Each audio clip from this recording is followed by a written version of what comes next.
ఇవాళ ఎపిసోడ్ అయితే ఆర్కే అయితే చాలా బాగా పర్ఫార్మెన్స్ చేశాడు. ఇవాళ ఆర్కేకి అయితే తిరుగులేని పర్ఫార్మెన్స్ అనిపించింది. చరిత్ర తిరుగు రాశాడు అనిపించింది నాకైతే. నా అభిప్రాయం అది. మీ అభిప్రాయం ఏంటిదని కామెంట్ రూపంలో మెన్షన్ చేయండి.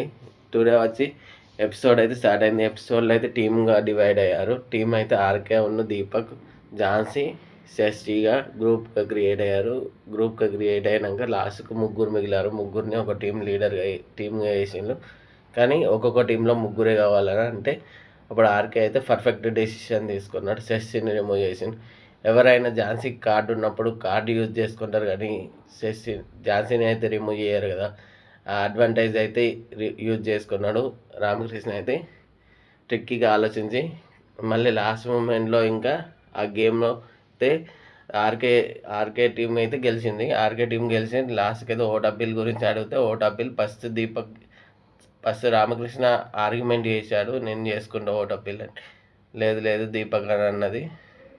దీపక్ అంటే లాస్ట్కి అయితే అందరు కలిసి ఆర్కేకి అయితే ఇచ్చిండు. మళ్ళీ డెసిషన్ చేంజ్ చేశారు. ఈ దెబ్బకైతే ఆర్కే అయితే బిగ్ బాస్లోకి వెళ్తాడని నాకు అభిప్రాయం. లాస్ట్ మూమెంట్లో ఫస్ట్ ఆడిషన్లో కిస్ అనేది ఏదో సంథింగ్ రాశాడు. అది అప్పుడు ఆ బిందు మాధవి ఘోరం కోపానికి వచ్చింది, ఫైర్ అయింది.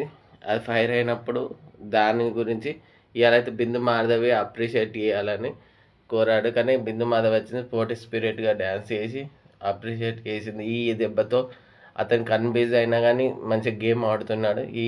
ఇలాంటి టాలెంట్ అయితే మనకు బిగ్ బాస్ హౌస్లో అవసరమే. మీ అభిప్రాయం ఏంటిది అనేది కామెంట్ రూపంలో మెన్షన్ చేయండి. ప్లీజ్ ఈ వీడియో నచ్చితే లైక్ చేయండి, నా ఛానల్ని సబ్స్క్రైబ్ చేసుకోండి.